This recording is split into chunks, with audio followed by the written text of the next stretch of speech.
Agora, no Show da Mensagem, as suas questões e dúvidas sobre a Igreja Católica Apostólica Romana são esclarecidas.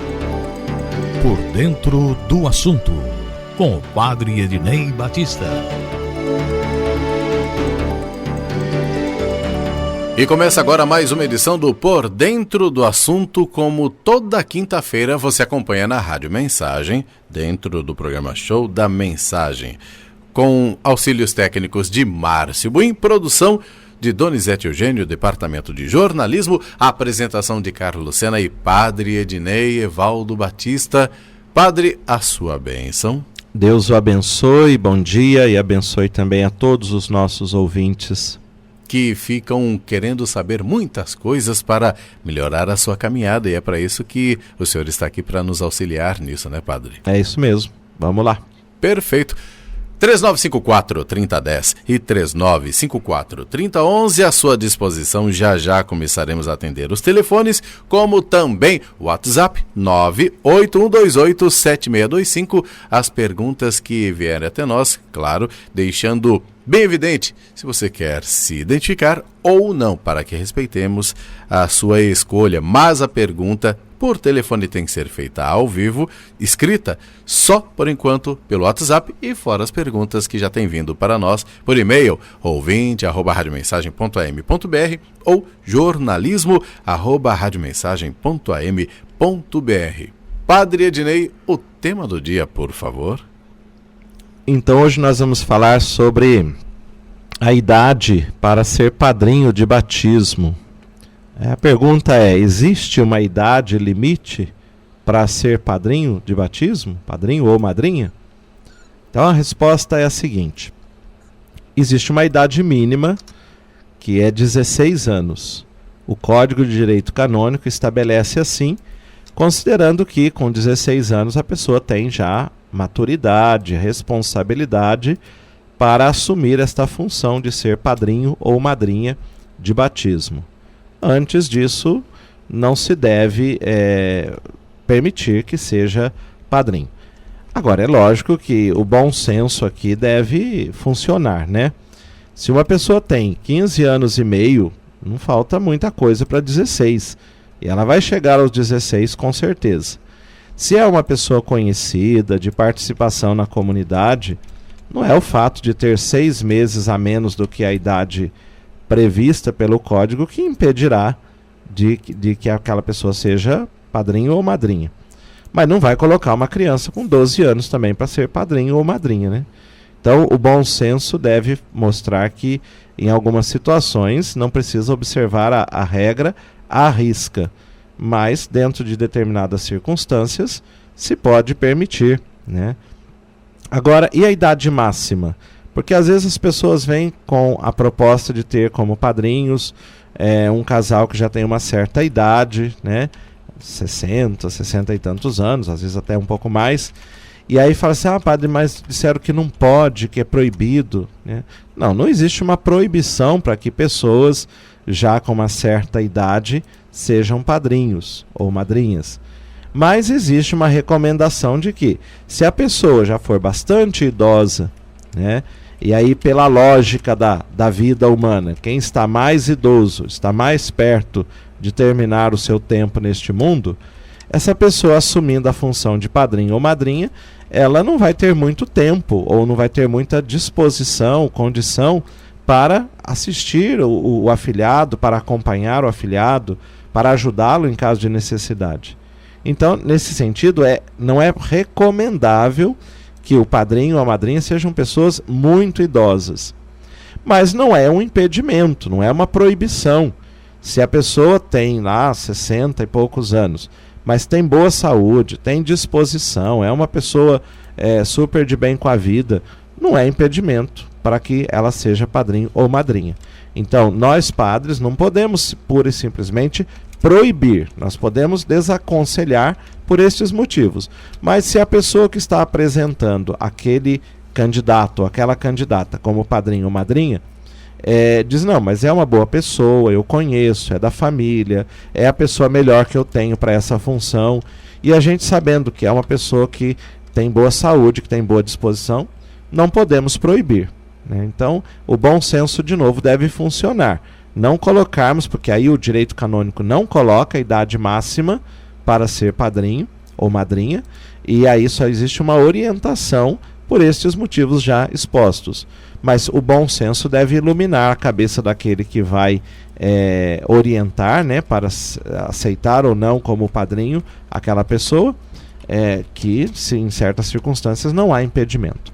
Então, repetindo e sintetizando: idade mínima, 16 anos, idade máxima não existe, apenas há uma recomendação de que uma pessoa muito idosa e sem condições de dar um acompanhamento ao afilhado não seja admitido como padrinho ou madrinha. Mas, nos dois casos, o bom senso deve ser usado para as diferenciais que podem acontecer em cada circunstância. Agora que temos esta clareza, né, que pode e não pode em relação a ser padrinho, madrinha, e você já está bem esclarecido, vamos saber de outras questões que o povo de Deus agora fala ao vivo conosco, padre. Sim, vamos lá. Então, tema do dia já abordado e outros assuntos começados. É a Márcia, aqui do centro, que vai falar conosco, é isso, né, Boinho? Alô, Márcia, bom dia. Bom dia. Fique à vontade e pergunte ao padre. A sua bênção, padre. Deus a abençoe. Amém. Padre, eu gostaria de saber um pouquinho da religião, não sei se é religião, mas é sobre a maçonaria. Certo. A maçonaria não é uma religião, né? Ela é uma sociedade chamada sociedade secreta, porque a gente não tem assim tanto conhecimento do que se faz, do que se pensa, do que se conversa nas reuniões da maçonaria. Os que participam não podem contar para os outros, né? E os que estão fora não sabem porque não estão lá dentro. Então não tem como a gente saber. Agora, pelos livros, por algumas coisas que se recolhe, né? Se sabe que é uma sociedade secreta, né? Não é uma religião, de pessoas que se reúnem, normalmente são os homens. As mulheres, elas têm uma participação muito diversificada, não tem a mesma participação que os homens, e aí existem alguns critérios, né? A pessoa tem que ser convidada para participar, depois ela tem que estar de acordo com as ideias, né? A filosofia daquela sociedade, e a própria pessoa ela vai adentrando a maçonaria aos poucos, sem saber, né, tudo aquilo que é a maçonaria e qual é o ponto de chegada daquele caminho que se vai fazendo. Então é à medida que a pessoa vai aderindo que vai sendo revelado para ela também o que é e qual é o objetivo. O que a gente sabe é que existe uma fraternidade muito grande entre os membros da maçonaria, né? Eles se consideram irmãos, companheiros e se auxiliam em todas as necessidades, né? Em tudo aquilo que um precisa. Não existe nada de errado nisso. Ser fraterno com o outro não há problema. O problema é quando a fraternidade requer que se prejudique alguém, né? Se para ajudar um tem que se atrapalhar a vida do outro. Então aí fere os princípios cristãos. Então, que haja uma fraternidade entre os membros da maçonaria não é errado, mas se para exercer essa fraternidade for o caso de prejudicar alguém, então aí passa a não ser justo isso, né? Os fins não justificam os meios. Por ser uma sociedade secreta, a igreja diz aos seus membros que eles estão proibidos de participar, exatamente porque não se sabe se o caminho que se faz ali dentro é um caminho contrário ao cristianismo. E por ser algo secreto que vai se revelando aos poucos, a pessoa pode inicialmente não ver nada errado, mas lá no final ter alguma coisa contrária. E a gente sabe também que as pessoas que entram na maçonaria dificilmente conseguem sair, porque se ela sair, ela pode ser até perseguida sob a suspeita de que ela revelaria os segredos que ali se realizam. Mas parece-me que existem pessoas que conseguiram sim sair e não ficar mais pertencendo a esta sociedade secreta. É o que dá para a gente saber, não tem muito mais a dizer sobre isso. Então, para os cristãos católicos, há uma proibição de participarem. Alguém poderá dizer, mas existem de fato pessoas que são cristãs, católicas e participam? Infelizmente. mas não estão levando em conta aquela orientação da igreja que é dada aos seus membros de que eles são proibidos pelo fato de se tratar de uma sociedade secreta. Márcia do Centro, obrigado por sua participação. E tem mais gente querendo falar conosco. A Dária do Bosque. Bom dia. Bom dia, tudo bem? Graças a Deus, tudo em paz. Pode fazer a sua pergunta ao padre, fique à vontade. Bom dia, padre, sua bênção. Bom dia, Deus a abençoe. Então, padre, eu queria ouvir assim, uma coisa assim, mais assim, da boca do senhor, né? Na época, quando eu batizei os meus filhos, que está falando sobre batizados, padrinhas, na igreja, não todas as paróquias, mas tem paróquias que é uma exigência assim, muito assim, grande, a gente até entende, porque a gente participa das coisas da paróquia, tudo bem. Aí eles começaram a exigir assim, tinha que ser casais casados, casais que participassem, né, de alguma coisa na comunidade, então ficou toda aquela complicação. Aí a gente corre atrás, casais conhecidos e tal, e eu arrumei padrinho para os meus filhos, pessoas que participavam da pastoral familiar e que eram casados, tudo, né?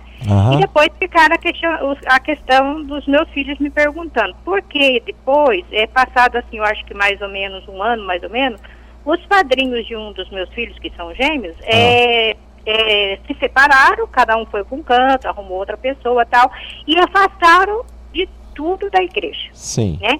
Aí fica essa questão, por que se exige tanto assim, se casais que não são tão participantes têm uma vida assim até mais assim carinhosa, mais dedicada com os afilhados, né? E não foi só comigo, com outras pessoas também aconteceram, inclusive a família saiu daqui do Bosque, foi batizar o filho em outra cidade, porque também teve essa exigência na paróquia. Então, eu gostaria de ouvir do senhor mais alguma coisa assim mais concreta sobre essas coisas com relação a padrinhos e outras coisas.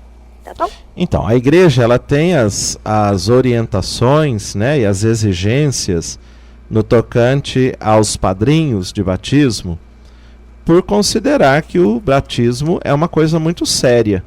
Não é meramente um ato social e nem tampouco um ato apenas cultural, vamos dizer assim, é uma tradição. É um sacramento, né? Um sacramento que é dado para uma criança que ainda não tem consciência e nem condições de ela mesma desenvolver o significado, vamos dizer assim, os frutos daquela realidade.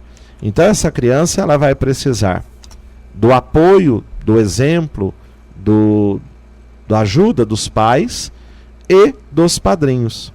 Os padrinhos, na verdade, eles têm assim uma função de suplência.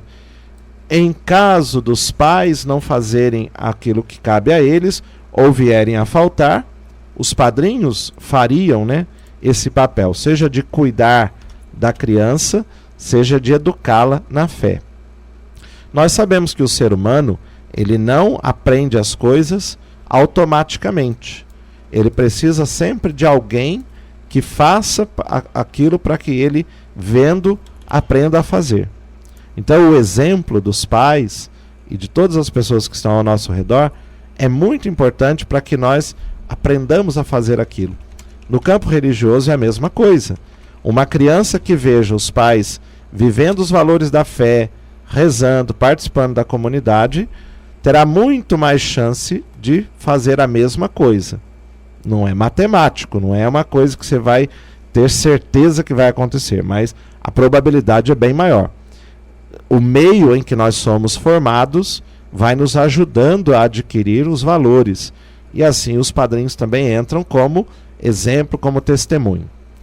Por isso a igreja diz que os padrinhos de uma criança sejam pessoas de fé, sejam católicos, sejam de uma vivência religiosa que vai proporcionar a essa criança o exemplo, o testemunho, o apoio. É claro que o risco de que alguém que hoje é muito bom, é de caminhada, é de participação, daqui a algum tempo mude tudo isso, existe. Mas também dizer assim, que aqueles que não são casados, que aqueles que não são participantes da igreja, são boas referências para uma pessoa que vai ser batizada, eu acho que não dá para dizer. pode existir gente muito boa sem ser de caminhada de igreja. Mas não quer dizer que todas as que são assim serão excelentes pessoas e as melhores para serem os padrinhos. Se a gente olhar só na perspectiva social, talvez nós vamos encontrar amigos, pessoas que frequentam a nossa casa e que seriam excelentes para serem padrinhos, por estarem sempre presente junto do afilhado. Mas olhando que o batismo é uma realidade de fé, uma pessoa muito amiga não necessariamente será um bom testemunho de fé. O que a igreja pensa é que o padrinho e a madrinha devem ser testemunhos de fé, não simplesmente pessoas sociáveis, pessoas que frequentam a casa, que dão presente, que levam o afilhado para passear. Claro que isso é bom, mas falta o mais importante, que é o testemunho de uma vivência comprometida com Jesus Cristo, com o Evangelho, que é o ideal que o batismo propõe para alguém que o recebeu.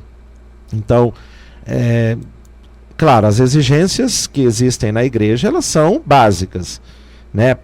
Se é um casal que é casado, que o seja na igreja, mas não há impedimento que seja um casal solteiro. Quando os pais não são casados, há uma recomendação de que os padrinhos o sejam, mas não é uma obrigação. Um casal de pessoas solteiras, de caminhada de fé, que seja um bom testemunho para aquela criança, mesmo num caso de pais não casados, pode ser admitido como padrinhos. Aqui entra sempre aquilo que eu já falava no início do nosso programa, o bom senso. Cada caso é um caso. É que alguns, às vezes, aplicam a regra para todos os casos. E aí parece que está sendo exigência demais para alguns.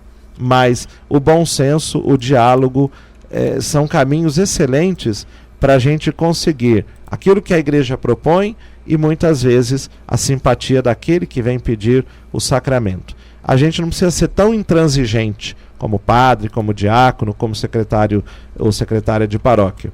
Basta ter o bom senso para aplicar a regra. Eu, pelo menos, procuro fazer assim na minha paróquia e acho que a maior parte das pessoas sai contente. Eu não vou dizer que todas saiam contentes, porque em alguns casos eu tenho que dizer não. Mas naqueles que é possível dizer sim, eu digo sim, usando sempre o critério do bom senso para a aplicação da regra em cada caso. Muito obrigado, Dária. É do Bosque dos Eucaliptos, fez a sua pergunta ao padre. E agora a Simone, do Terras da Conceição. Oi, Simone, bom dia. Oi, Sena, tudo bem? Graças a Deus, saudade, viu? Um abraço para você. Saudade também, apareça de novo. Pode deixar, faça Leva a só... família. Vou levar e vai dar um prejuízo aí. Faça a sua pergunta ao padre. Sim, padre, é sua bênção. Deus abençoe. Padre, se for possível, tira duas dúvidas. Uma, toda segunda-feira, acho que em todas as paróquias, acontece nas comunidades as celebrações, né? Nas casas. Não necessariamente, depende de cada paróquia. Na minha não tem.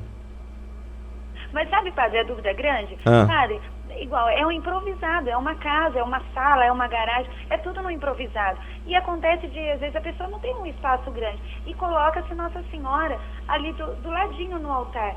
E há um comentário muito chato, assim, que não se deve, que é errado, que é feio, que é isso. E às vezes a gente fica constrangida na casa da pessoa. Isso não pode de verdade? Não. Olha, quando nós fazemos celebrações, ou até mesmo a celebração da missa nas casas, é lógico que a gente não tem todo o espaço e todos os equipamentos necessários para termos ali uma organização como na igreja. E às vezes até na igreja a coisa não é bem organizada, mas não é por falta de espaço de elementos, é por falta um pouco de visão, né? Mas nas casas não dá, é lógico, você está dentro de uma sala, você não vai tirar todos os móveis, o espaço é aquele e tem bastante gente. Bom, em primeiro lugar a gente deve dizer, é uma riqueza essa experiência que nós temos de encontros celebrativos, de partilha da palavra de Deus e até com a Eucaristia nas casas. Então não é porque a realidade das casas não é como a das igrejas que a gente não vai valorizar esta experiência. Acho que devemos valorizar, é a igreja que se reúne nas casas, na família, né? É assim que a igreja começou, e eu acho que a gente volta às origens, e é lógico que isso tem muito valor, e nós não podemos perder isso. Mas não podemos ficar criando regras também, ou não precisamos ficar criando regras onde elas não existem. Gente, não existe nada de errado em que sobre uma mesa, usada ali como altar, para colocar o Santíssimo, tenha ao lado um vaso com flores, se for o caso, e até uma imagem de Nossa Senhora ou de algum santo. Eu tenho certeza que tudo isso é expressão de fé, é expressão de piedade, é expressão de amor a Deus, aos santos. Eu acho que a gente não pode ficar inventando regra para pesar as costas das pessoas. Jesus, uma vez ele falou assim, que os fariseus, eles criavam regras, inventavam leis e colocavam isso sobre as pessoas como pesos, que eles mesmos não moviam nem um dedo para tirar aquilo, e colocavam nas costas dos outros, sobretudo o povo mais simples. Eu acho que tem gente na igreja que, em nome de um conhecimento, em nome de uma vivência espiritual profunda, faz exatamente como os fariseus faziam. Cria regras para que as pessoas mais simples, de boa fé, de boa vontade, se sintam mal. Puxa, nós temos que valorizar. Nós estamos num tempo que não podemos perder ninguém. Então, se uma pessoa mais simples coloca lá, ao lado da mesa, uma imagem de Nossa Senhora, ela não está fazendo aquilo como desrespeito, não está dizendo que Nossa Senhora é mais que Jesus na Eucaristia, de jeito nenhum. Ela está mostrando uma fé sincera. E ninguém há de entender diferente, principalmente aqueles que se acham com mais formação e mais caminhada e mais preparo. Esses têm que ter a cabeça e o coração muito mais abertos para entender a fé simples do povo. O Papa Francisco tem falado muito que a religiosidade popular, ela é um caminho excelente para a vivência da fé. Religiosidade popular se expressa numa imagem que se coloca, num vaso de flores, numa vela, sabe? Que a gente não tem que ficar implicando com isso, não. E nem achar que as pessoas estão supervalorizando o que é menos importante. Se houver algum exagero, com muito jeito a gente procura mostrar que não é assim, explicar, né? Mas sempre com muito respeito também. Então, cuidemos para que a gente não crie regras onde elas não existem. Eu, se for celebrar uma missa e haja uma imagem de Nossa Senhora, se ela estiver na frente da mesa, do altar, eu com muito jeito vou pedir, vou colocar aqui do ladinho, né, e tal, ajeitadinho. Mas não vou dizer que a pessoa está colocando Nossa Senhora na frente de Jesus Cristo.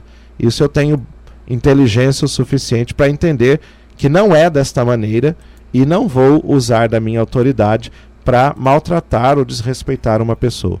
E acho que todo cristão deveria fazer isso. Então não há nenhum problema, não existe regra, não existe proibição.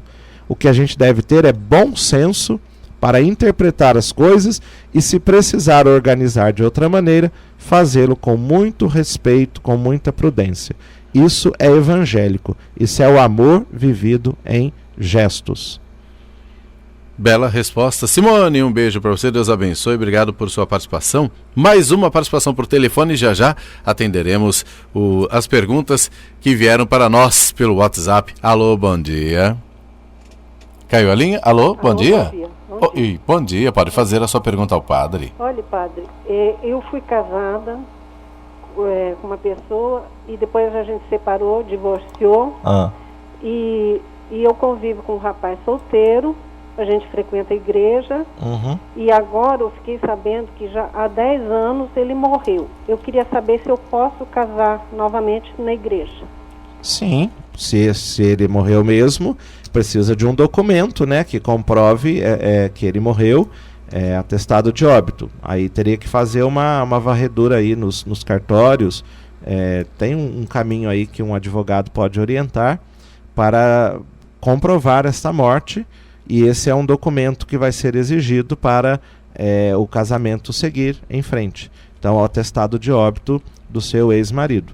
Não existe impedimento, só precisa fazer esse caminho mesmo de comprovar a morte dele e então entrar com a documentação na secretaria da paróquia onde a senhora vive e pedir então para fazer a santificação matrimonial. Não existe impedimento e é uma bênção que a senhora queira fazer isso e agora é possível fazê-lo também. Muito obrigado por sua participação, pela pergunta que fez ao padre. E agora vamos dar uma passada, padre, em relação às perguntas que vieram por Zap, como o povo já está brincando, fala nosso WhatsApp, 981287625. Pergunta, pediu para não ser identificado, diz que a filha está grávida e convidou alguém que é homossexual e mora com outra pessoa para batizar a criança. Diz que já conversou, falou que não é certo, mas gostaria de ter uma resposta em relação a isso. A resposta já está dada na pergunta, né? Não é para ser assim. Com certeza, alguém que vive desta forma não está vivendo segundo a vontade de Deus. Essa não é a vontade de Deus. Não estou dizendo que não seja uma boa pessoa, que não possa ser amigo da família, que não possa frequentar a casa, dar carinho. Acho que tudo isso é muito possível e válido. Mas para ser testemunho de vivência da fé, não serve, porque não está vivendo a fé. A fé cristã católica entende que a comunhão de vida entre duas pessoas só pode existir entre homem e mulher, e assim mesmo abençoados por Deus pelo sacramento do matrimônio. Porque duas pessoas, um homem e uma mulher, que morassem juntos, também não seria testemunho de fé para viver, então, como padrinhos de uma criança. Então, aqui é a questão do bom senso da pessoa que convidou, né, que tem que entender que não é um ato social, o batismo não é um ato social. Se você quer levar uma pessoa para ser seu padrinho de formatura, isso sim é um ato social, você pode levar qualquer pessoa, desde que seja uma pessoa que signifique alguma coisa para você. Agora, para ser padrinho de batismo, não serve qualquer pessoa, porque tem que ser alguém que viva a fé católica, que esteja pelo menos empenhada em viver. Não tem que ser perfeita, mas tem que estar buscando viver a fé católica.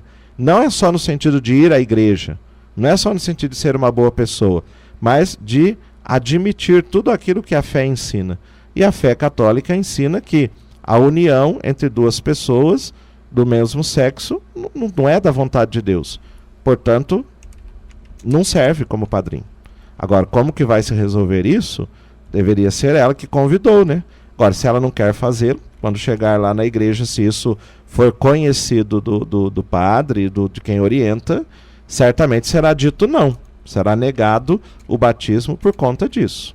Então é bom que ela tenha a responsabilidade desde já de organizar a coisa, porque senão lá na frente vai receber um não, e aí não pode dizer a igreja que não quer fazer. Não, a igreja está aplicando os princípios que ela tem, né? Agora, quem não quer se adequar a esses princípios terá que receber um não. Pergunta da Maria do Morumbi. Pessoa separada, divorciada, pode ser madrinha de crisma? Ela casou, mas a pessoa parecia que era solteira, né? Brigava demais, ou seja, N situações, e os padrinhos se separaram. Pode então a pessoa separada, divorciada, ser padrinho, madrinha de crisma? Se ela estiver divorciada e estiver vivendo sozinha, segundo os princípios da fé católica, não há impedimento para ser padrinho ou madrinha. O problema é se ela estiver separada, divorciada, mas estiver morando com outra pessoa ou estiver vivendo fora da verdade católica, daquilo que não é a vivência católica, cristã católica. Aí não é um bom exemplo para ser padrinho ou madrinha. Mas se ela estiver sozinha, vivendo a fé, né, trabalhando, cuidando da sua casa, da sua família, sem dar nenhum mau testemunho, não há impedimento. Não é o fato de ser divorciada, às vezes até porque o divórcio aconteceu porque não tinha outro caminho. As pessoas estavam brigando, estavam ali se atacando mutuamente, então é melhor que cada um vai viver a sua vida em paz, né, sem viver brigando. Aí é um caminho, vamos dizer assim, um mal menor, né, que foi escolhido. Mas isso não impede a pessoa de ser, desde que viva a sua fé integralmente, de ser padrinho ou madrinha. Obrigado você que fez a sua pergunta. E agora, já caminhando para o final do programa, para outras perguntas que vierem e aquelas que não derem para ser respondidas hoje, passaremos para a semana que vem. A Noêmia do Igarapés. eu quero saber se a pessoa que faz a celebração pode passar de mais de 1 hora. Gente, vamos voltar a uma pergunta que agora há pouco nós respondemos. Não existem regras, existem orientações, princípios que sempre têm que ser aplicados com bom senso. A missa tem que durar 1 hora? Não necessariamente. É uma média de tempo suficiente para uma celebração. Agora, se é uma missa onde tem grande afluência do povo, se é uma festa do padroeiro, um dia especial, claro que essa missa não vai durar pura e simplesmente 60 minutos. Pode durar 1h15, pode durar 1h30. Se for bem organizada, se for bem dinâmica, bem distribuídos os momentos, não será problema. Nós não temos que nos preocupar com o tempo, nós temos que nos preocupar com a forma como o tempo é usado. Mas com certeza uma celebração da palavra não precisa de 1 hora.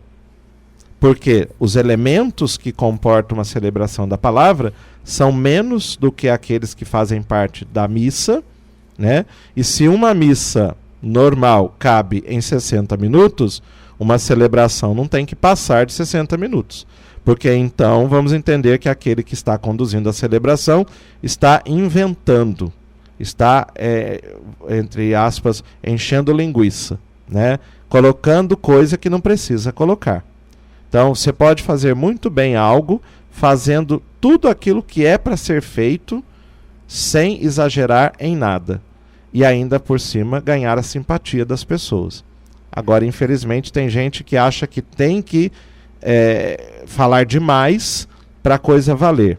E aí perde o objetivo e ainda ganha a antipatia das pessoas.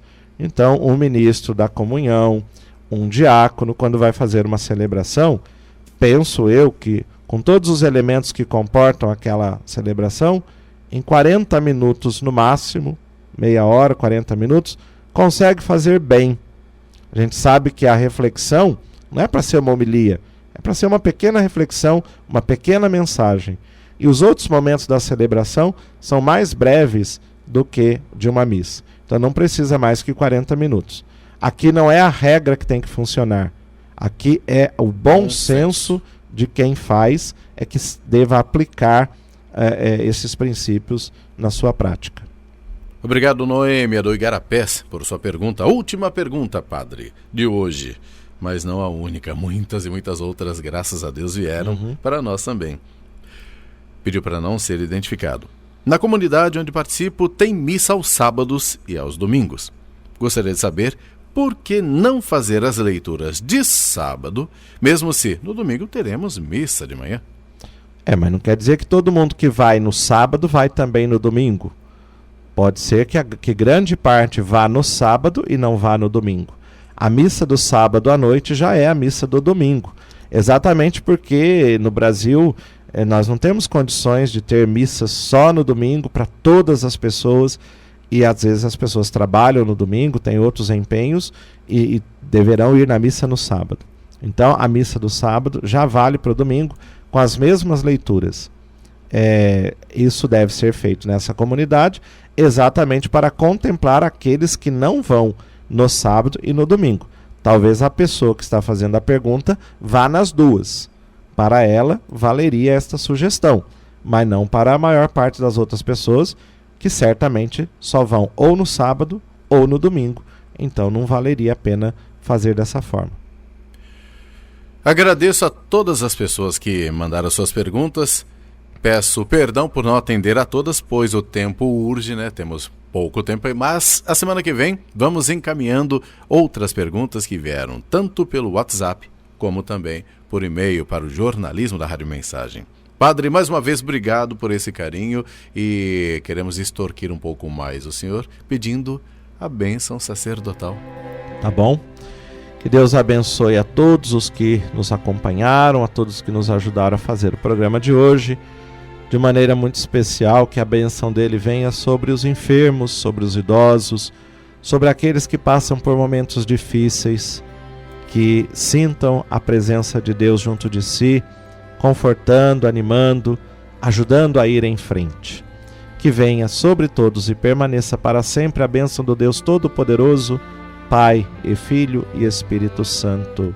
Amém e que Deus o abençoe hoje e sempre, Padre. Amém. Obrigado por esse carinho. Quando eu falei extorquei, é o tempo, tá? Obrigado mais uma vez você que participou conosco do Por Dentro do Assunto desta quinta-feira.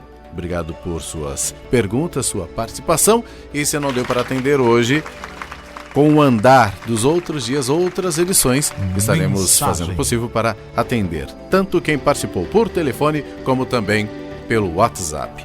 Com auxílios técnicos de Márcio Buim, com auxílio também respondendo as perguntas, Padre Ednei e Evaldo Batista, obrigado e a sua bênção mais uma vez. Carlos Sena se despede do Por Dentro do Assunto, mas voltamos já com o momento de oração.